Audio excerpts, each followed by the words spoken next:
You know that moment when your husband hands you divorce papers like he's returning a defective toaster to Target? Well, apparently Brad thought our 8-year marriage came with a satisfaction or your money back guarantee. There I was, standing in our Westchester County kitchen last Friday afternoon, still wearing my courtroom blazer from a particularly brutal real estate closing, when my darling husband of nearly a decade decided to drop his bombshell with all the finesse of a drunk frat boy at a wine tasting. "Harper, I need you to sign these," Brad announced, sliding a manila envelope across our granite countertop like he was dealing cards in Vegas. "You have 48 hours to get your stuff out. Madison's moving in this weekend, and she needs space for her meditation corner and essential oil collection." Madison, his 25-year-old yoga instructor with the flexibility of a pretzel and apparently the moral backbone of overcooked spaghetti. I'd been watching this train wreck approach for months, but hearing it officially declared felt like getting slapped with a wet fish while someone played sad trombone music in the background. 48 hours? I repeated, opening the envelope with the kind of calm that makes emergency room nurses nervous. "That's generous of you, considering you've been planning this hostile takeover since July." Brad had the audacity to look surprised, like he'd just discovered water was wet. "You knew? Honey, you started going to yoga class 5 times a week and suddenly developed a passion for green smoothies. You're about as subtle as a marching band in a library." I flipped through the papers, my attorney brain automatically scanning for the usual amateur hour mistakes cheating husbands make when they think they're smarter than their lawyer wives. "Plus, you've been taking business trips to places that don't have business conferences. Sedona doesn't exactly scream financial advisory summit, does it? The beauty of being married to someone for 8 years is that you know exactly which buttons to push to make their left eye twitch." Brad's was doing a full cha-cha as he realized his master plan had more holes than a colander in a shooting gallery. "Look, Harper, don't make this difficult," he said, using that patronizing tone he'd perfected during our marriage counseling sessions, the ones he'd suggested right around the time Madison started posting cryptic quotes about following your bliss on Instagram. Madison and I have found something real, something authentic. She understands my spiritual journey. I nearly choked on my coffee. Brad's idea of a spiritual journey was finding the motivation to separate his darks from his lights in the laundry. This was a man who thought chakras were a type of exotic cheese and believed meditation meant thinking about golf while sitting in traffic. "Your spiritual journey," I mused, setting down my mug with deliberate precision. "Is that what we're calling it when a middle-aged financial advisor gets seduced by a woman young enough to be carded at Applebee's? Don't be bitter, Harper. It's not attractive." "Bitter? Oh, sweetie, I hadn't even started warming up yet." See, Brad made one crucial miscalculation in his grand exit strategy. He assumed that 8 years of marriage had turned me into some suburban zombie who'd collapse into tears and beg him to reconsider. What he forgot was that I'm not just any lawyer. I'm a real estate attorney who specialized in property law, and more importantly, I'm the granddaughter of Rose Caldwell, a woman who could find dirt on a saint and make them confess to jaywalking. Grandma Rose, God rest her suspicious soul, had been a private investigator for 30 years before retiring to teach me the fine art of uncovering secrets. "Knowledge is power, Harper," she used to say while teaching me to research property records and background checks. "But knowing when to use it? That's wisdom." As Brad stood there looking pleased with himself, probably mentally calculating how much younger his new girlfriend made him feel, I was already 3 steps ahead. Because while he'd been busy having his midlife crisis, I'd been doing what any self-respecting attorney does when their marriage starts smelling fishier than low tide in August. I'd been gathering intelligence. "You're absolutely right, Brad," I said with a smile that would make a shark jealous. "Madison does seem like quite the catch. Tell me, how did you two meet again?" "At the studio where she teaches those private sessions." His confidence faltered slightly, like a cell phone signal in a tunnel. "We connected on a deeper level. She sees the real me." The real him? Honey, I'd been living with the real him for 8 years. The real him left dirty socks on the bedroom floor, thought foreplay was asking if I was ready, and once got food poisoning from a gas station sushi. But sure, let's pretend his 25-year-old yoga instructor discovered his hidden depths between downward dogs and credit card swipes. "Well, I'm sure she does," I agreed, gathering the divorce papers with the kind of grace that comes from years of courtroom experience. In fact, I bet she sees the real you better than you think, along with the real David Peterson, the real Michael Harrison, and the real James Mitchell. The color drained from Brad's face faster than water from a broken bathtub. "What are you talking about?" "Oh, nothing important," I said, heading toward the stairs with my papers. "Just some light reading I've been doing. You know how I love a good mystery novel, especially ones with plot twists that make you question everything you thought you knew about the characters."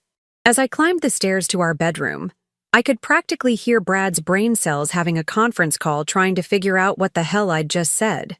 The poor man probably thought I was bluffing, like when I used to threaten to hide his golf clubs if he didn't load the dishwasher properly. But unlike his pathetic attempts at household responsibility, this wasn't a negotiation.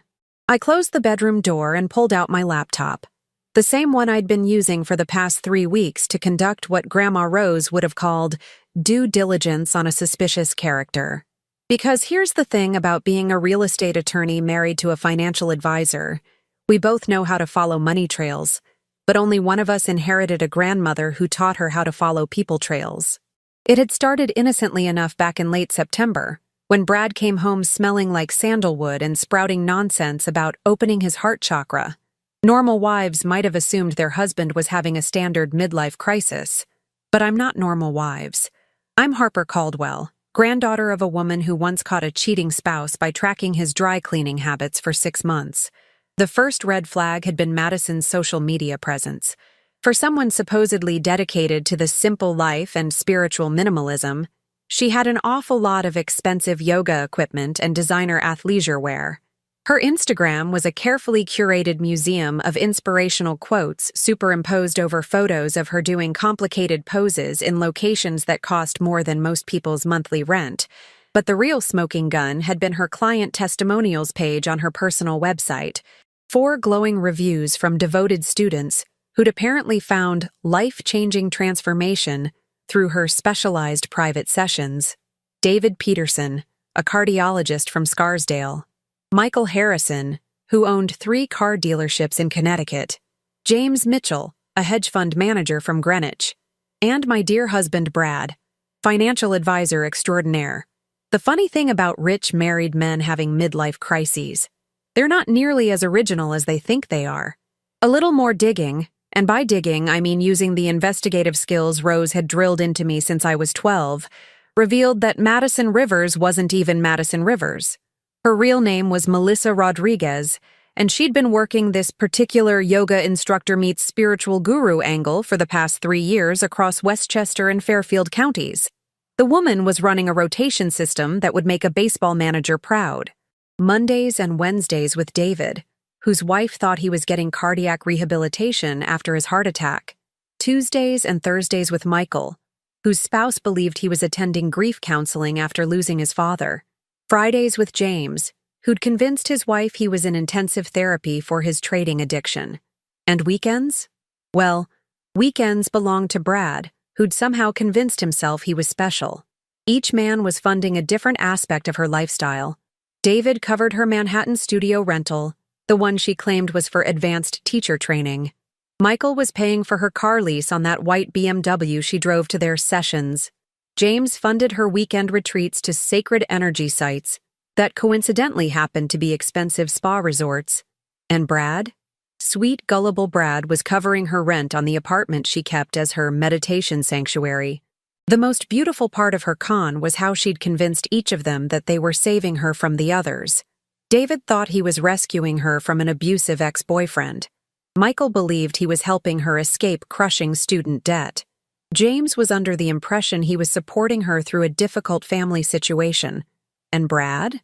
Brad thought he was her knight in shining armor, swooping in to save her from the financial struggles of being a misunderstood artist. I had to admire the craftsmanship, honestly. It was like watching a master chef prepare a 5-course meal of deception, complete with garnish. The documentation I'd gathered over the past 3 weeks read like a how-to manual for modern relationship fraud. Screenshots of text conversations she was having with all 4 men simultaneously, sometimes within minutes of each other. Financial records showing deposits from multiple sources into accounts under both her real and fake names. Even a detailed calendar system she kept for managing her rotation schedule, color-coded by which emotional manipulation technique worked best on each target. But here's where Melissa, made her fatal error. She got greedy. See, a smart con artist knows when to cut and run. But our girl had gotten so comfortable in her web of lies that she'd started making long-term plans, like convincing my husband to divorce me so she could move into our house. The house that, according to the property records she'd apparently never bothered to check, was owned by Caldwell Property Holdings, LLC, a company I'd established when we bought the place 6 years ago using my inheritance from Grandma Rose. The same Grandma Rose who'd taught me that the best revenge isn't served cold. It's served with perfect documentation and a paper trail that would make the IRS weep with joy. As I sat there in our bedroom, listening to Brad pace around downstairs, probably trying to figure out how to explain this conversation to his precious Madison, I opened my secure email account and began composing what would undoubtedly be the most satisfying group message of my entire legal career.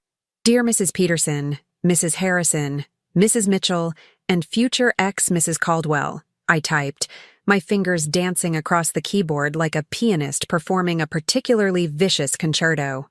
I believe we have something in common, and I think it's time we had a conversation about Madison Rivers, also known as Melissa Rodriguez, and the educational opportunities she's been providing our husbands.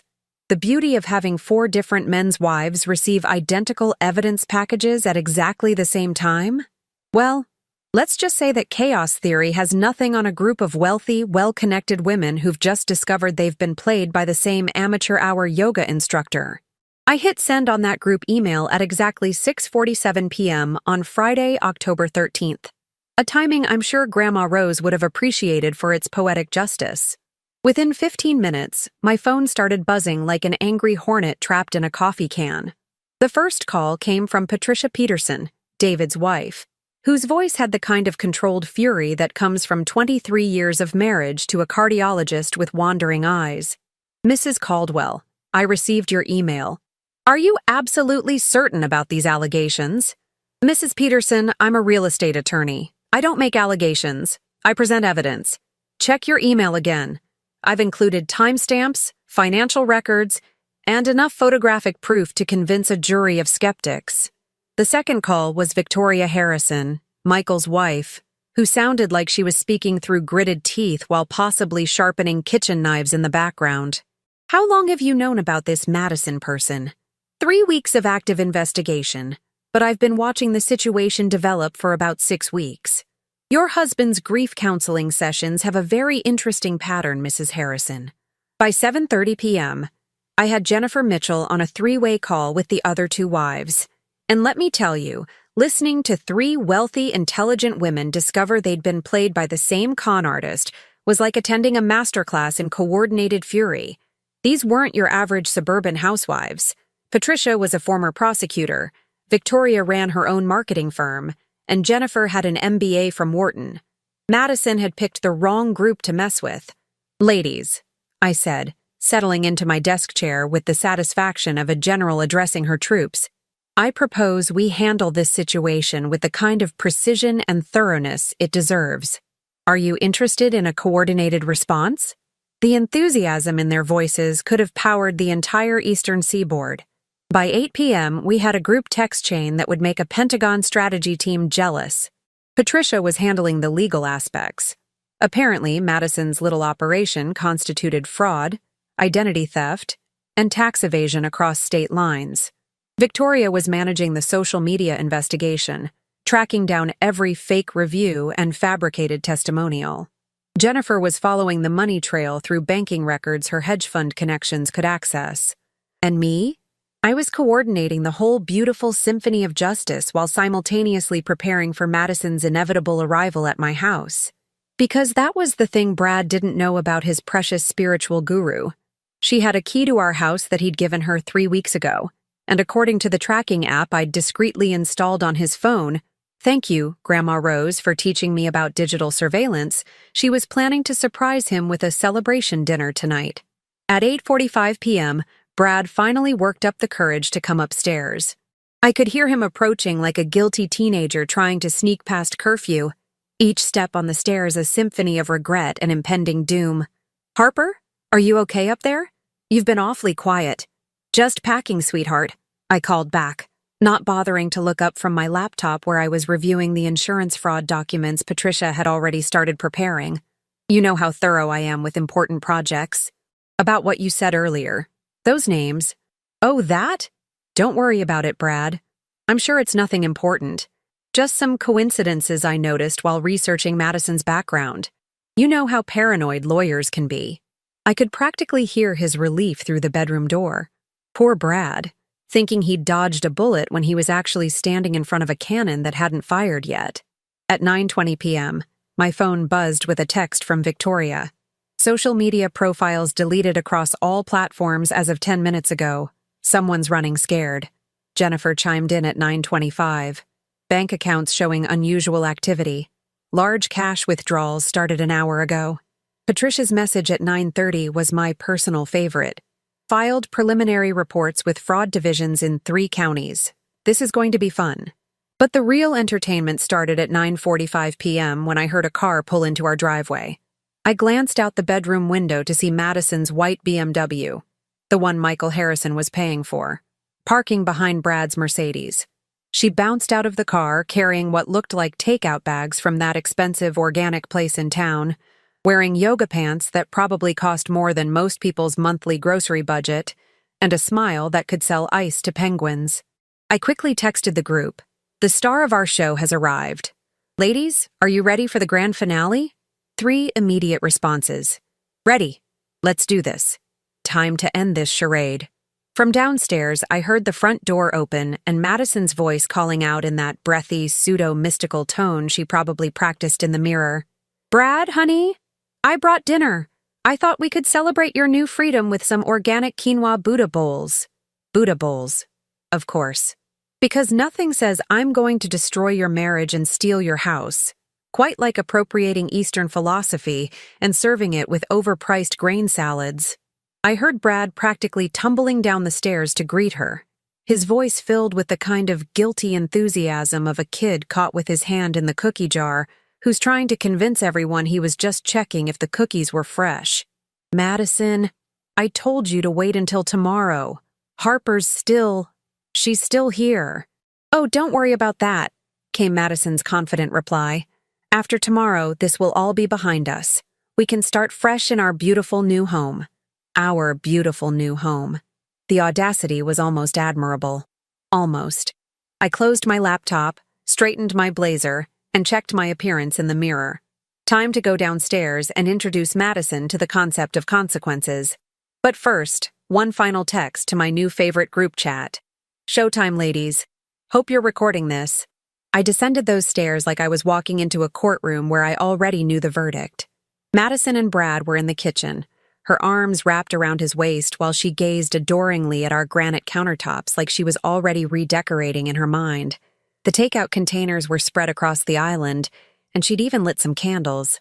Probably the expensive ones I'd bought from that boutique in Greenwich. "Well, well," I announced, my voice cutting through their romantic bubble like a knife through warm butter. "Madison Rivers, or should I say, Melissa Rodriguez."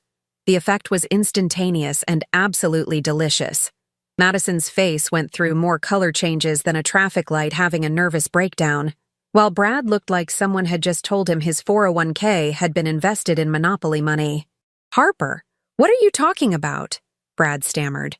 But Madison had gone completely rigid, her hands dropping from his waist like she'd just realized she was hugging a rattlesnake. "Oh, I think Madison knows exactly what I'm talking about," I said, pulling out my phone and setting it on the counter. "In fact, I bet she's checking her messages right about now, wondering why David Peterson's wife, Michael Harrison's wife, and Jennifer Mitchell's wife have all been trying to reach her in the past hour." Madison's phone, which had been buzzing incessantly from her purse, suddenly seemed to weigh 1,000 pounds. She stared at it like it might explode, which, considering the circumstances, wasn't far from the truth. "I don't know what kind of game you're playing, Harper," she said, but her voice had lost that breathy, mystical quality faster than air from a punctured balloon. "Brad told me you might try to cause trouble." "Trouble?" I laughed, the sound echoing through our kitchen like a gunshot. "Honey, I haven't even started causing trouble yet. That was just the opening act." My phone rang at exactly 10:05 p.m. I answered it on speaker, because if you're going to destroy someone's life, you might as well do it with theatrical flair. "Harper, it's Patricia Peterson. I'm here with Victoria and Jennifer. We've just finished filing reports with the Fraud Division, the IRS, and the State Attorney General's office. We thought Madison might want to know." Madison's face had progressed from pale to green, landing somewhere around the color of old guacamole. Brad was looking between us like a spectator at the world's most confusing tennis match. "What fraud division?" he asked, his voice cracking like a 13-year-old boy hitting puberty. "Well, Brad," Victoria Harrison's voice came through the speaker with the kind of professional cheerfulness she probably used to deliver bad news to clients. "Your girlfriend has been running quite the operation. 4 married men, 4 different stories, 4 different revenue streams. Very entrepreneurial, really." "4 men?" Brad repeated, his voice barely above a whisper. Jennifer Mitchell's voice joined in, crisp and matter-of-fact. "David thought he was helping her escape an abusive relationship. Michael believed he was covering her student loans. You thought you were supporting her through financial hardship. My husband James was convinced he was funding her spiritual retreat to heal from family trauma. She's been collecting rent money, car payments, studio fees, and vacation funds from all of you simultaneously." The sound Brad made was somewhere between a wounded animal and a broken garbage disposal. Madison, meanwhile, had grabbed her purse and was edging toward the door like a shoplifter who'd just spotted security. "Madison," I called sweetly, stopping her mid-escape, "before you go, there's one more thing you should know. This house? The one you've been planning to move into? It's owned by Caldwell Property Holdings, LLC. My LLC, bought with my inheritance, in my name, with my money. Brad's name isn't on the deed, the mortgage, or any of the legal documents."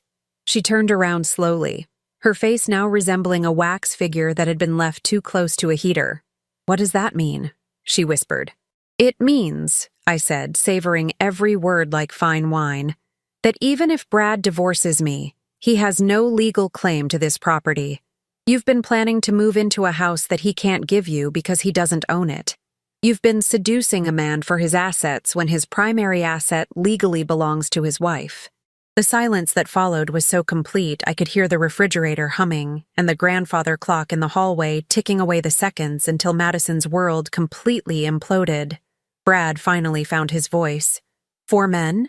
You've been seeing 4 men?" Madison's carefully constructed mystical persona crumbled faster than a sandcastle in a hurricane. "Brad, I can explain." "Explain?" he exploded, his face turning red enough to stop traffic. "Explain how you've been playing me for months? Explain how everything you told me was a lie?" "Actually," Patricia's voice cut through the chaos from my phone, "she won't be explaining anything to anyone except federal investigators. We've traced financial transactions across state lines, documented identity fraud, and found evidence of tax evasion that would make Al Capone impressed. Madison, or Melissa, or whatever your real name is, you're about to become very familiar with the inside of a courtroom." Madison made one last desperate play. "Brad, honey, none of this matters. We have something special." "Special?" Victoria's voice dripped with sarcasm. "You mean like the special relationship you had with my husband every Tuesday and Thursday for 6 months?" That's when Madison finally cracked completely. The tears started flowing. The mystical facade disappeared entirely, and she began babbling about how she never meant for it to go this far, how she just needed money for her sick mother, how she was going to tell everyone the truth eventually. But I was done listening. I'd heard enough lies from Madison to last several lifetimes. "Ladies," I said into the phone, "I think our work here is finished. Madison, the door is behind you. I suggest you use it before I decide to press additional charges for trespassing." Madison fled our house faster than a tourist leaving Times Square on New Year's Eve, her designer yoga pants and spiritual enlightenment retreating into the October night like smoke from an extinguished candle. The white BMW, Michael's BMW, technically, squealed out of our driveway with all the grace of a shopping cart with a broken wheel. Brad stood in our kitchen looking like someone had just explained quantum physics using interpretive dance. The Buddha bowls sat congealing on the counter, their organic quinoa probably wondering how it had gotten mixed up in such a mess. 8 years, Harper, he said finally, his voice hollow as a campaign promise. 8 years of marriage? And you knew about this for weeks and didn't say anything? Oh, sweetheart, I replied, blowing out Madison's candles with deliberate ceremony. I learned a long time ago that knowledge is only powerful when you know exactly how to use it. Grandma Rose always said timing is everything in both revenge and real estate.